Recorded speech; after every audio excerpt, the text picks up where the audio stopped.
welcome to Education Shelf Live. Myself, Dr. Riddhi Agrawal, and I'm here with the set 2 of the table graph questions for data interpretation.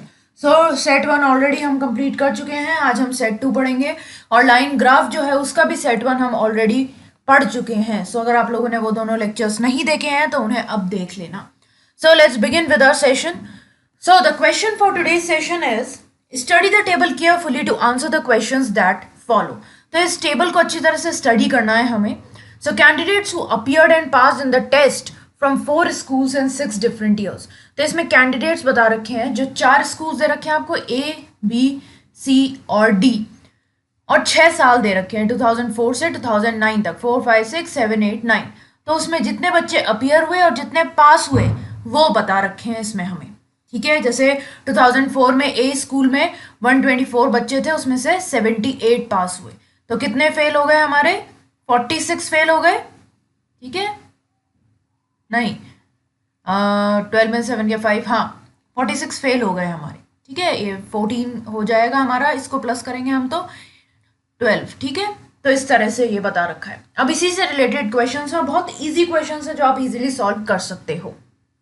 So let's move to the first question. The first question is what was the total number of failed candidates.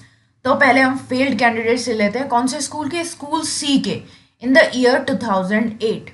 And the number of candidates who appeared in the exam, मतलब appear वाले in the exam from school D in 2006. अब हम table की तरफ चलते हैं. Failed सी 2008 और appear D 2006 का नंबर देखने के लिए. सो 2008 में, यानी कि ये वाला नंबर आ गया, सी स्कूल से फेल्ड बच्चे निकालने हैं. तो 354 ने जो है एग्जाम दिया था और उसमें से 258 जो है वो पास हुए थे. तो कितने गए? 14 में से 8 गया तो 6, और यहाँ बच गया 34, उसमें से 25 गया तो 96.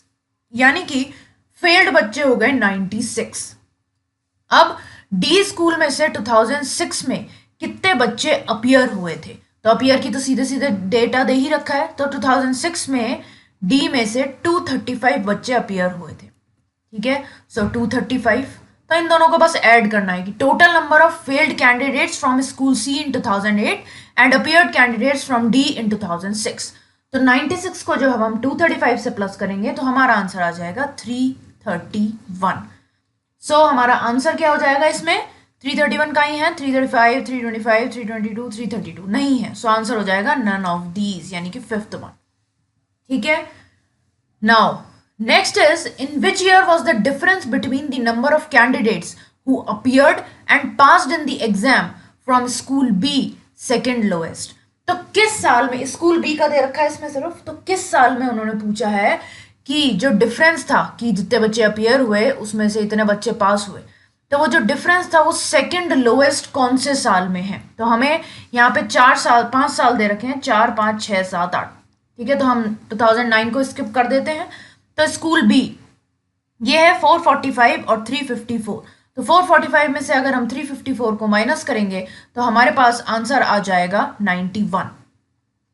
ठीक है, फिर उसके बाद आएगा 545 में से 435 को माइनस करना. तो ये हो जाएगा हमारे पास 5 में से 5 गया 0, 1, 110. ठीक है, तो यहाँ हो गया हमारा 91, ये हो गया हमारा 110. देन 664 में से अगर हम 454 माइनस करेंगे तो ऑब्वियसली हमारे पास आंसर क्या आएगा? 210. 4 में से 4 गया 0, 6 में से 5 गया 1 और 6 में से 4 गया तो 2. तो ये तो बहुत ही बड़ा हो गया, तो 2006 तो हो ही नहीं सकता. देन 345 में से जब हम 144 माइनस करेंगे तो भी काफ़ी बड़ा नंबर आएगा हमारे पास. तो ये आएगा हमारे पास 201. तो ये भी बहुत बड़ा हो गया.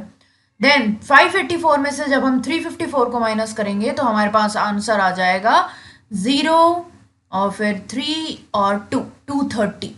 तो सेकंड लोएस्ट पूछा है, तो लोएस्ट कितना है? 91, और सेकंड लोएस्ट कितना हो गया हमारा? 110. ठीक है, तो यही हमारा क्वेश्चन है.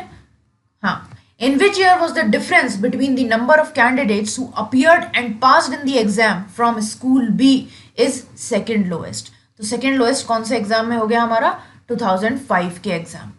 ठीक है, 5 में से 5 गया 0, 4 में से 3 गया 1 और 5 में से 4 गया 1. तो 110 ये वाला, क्योंकि 445 में से 354 जाएगा तो हमने सही कैलकुलेट किया है ना. हाँ आई थिंक कैलकुलेट सही किया। 35, 36, 37, 38, 39, 40, 41, 42, 43, 44 बिल्कुल सही। तो लोएस्ट हमारा ये आया और सेकेंड लोएस्ट हमारा आ गया 110। सो हमारा आंसर हो जाएगा 2005, दैट इज 110। ठीक है। Now next question is, what was the respective ratio between the number of candidates who appeared from school C in the year 2006 and the number of candidates who passed in the exam from school D in the year 2009? तो बहुत easy है। School C जो है उसमें 2006 में appeared candidates का number निकालना है और D स्कूल में 2009 में passed candidates का नंबर निकालना है। तो चलते हैं वापस से टेबल की तरफ। तो सी स्कूल में हमें अपीयर्ड का निकालना था 2006 में, तो 693 अपीयर हुए। ठीक है। और डी स्कूल जो है उसमें कितने बच्चे पास हुए 2009 में? 252। तो ये हो जाएगा हमारा, सॉरी यस, तो अपीयर हुए 693 और इसमें जो है वो है 252। तो 693 को जब हम 252 से डिवाइड करेंगे, मतलब रेशो निकालेंगे, तो हमारा रेशो आ जाएगा 11:4। ठीक है। सो ये बात ध्यान रखनी है। ओके सो अब चलते हैं हमारे नेक्स्ट क्वेश्चन पे। सो नेक्स्ट क्वेश्चन है हमारा, the number of candidates who passed in the exam from school be in the year 2005। सो 2005 का ईयर है, बी स्कूल है और पास्ड कैंडिडेट्स हैं। सो the number of candidates who passed in the exam from school B in the year 2005 was approximately what percent of the number of candidates who appeared from school A in the year 2008? तो school A से जितने बच्चे 2008 में appear हुए थे उसका कितना percentage हम कह सकते हैं कि B स्कूल में जो बच्चे पास हुए 2005 में वो रहेंगे, क्या परसेंटेज रहेगा? ठीक है। सो चलते हैं क्वेश्चन पे। सो क्या बोला है हमसे, जो ए स्कूल है उसमें अपीयर हुए थे। ठीक है। कौन से ईयर में अपीयर हुए थे? 2008 में। ठीक है। सो 2008 में ए स्कूल में 546 बच्चे अपीयर हुए। और क्वेश्चन क्या है हमारा, 5 जो है उसमें बी में कितने बच्चे पास हुए? तो इसमें तो अपीयर हो गए हमारे 546 सॉरी। और बी स्कूल में कितने बच्चे पास हुए 2005 में? 435। तो 546 तो अपीयर हुए ए में और 435 इसमें पास हुए। तो जब हम 435 को डिवाइड करेंगे 546 से और उसको इनटू कर देंगे 100 से, तो हमारा आंसर है, जब आप इसको पूरा जो है अपने मेथड से कैलकुलेट कर लेना, वो मैं नहीं बता रही हूँ यहाँ पे, तो आंसर आएगा हमारा 80%।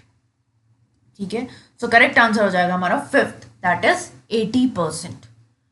Now next and the last question is, what was the approximate percent increase in the number of candidates who passed in the exam from school A in the year 2009 as compared to the previous year, यानी कि 2008। तो दोनों ही सालों के passed बच्चों का percentage निकालना है। हम इंक्रीज कितना हुआ है, तो पहले तो दोनों सालों के पास्ड बच्चों का नंबर निकाल लेते हैं। 2008 में पास हुए 346। ठीक है। सो हम पहले यहाँ पे नंबर लिख लेते हैं अपना, 346 तो 2008 में पास हुए और 435 हमारे 2009 में पास हुए। तो कितना परसेंटेज इंक्रीज रहा ये पूछा है, सॉरी।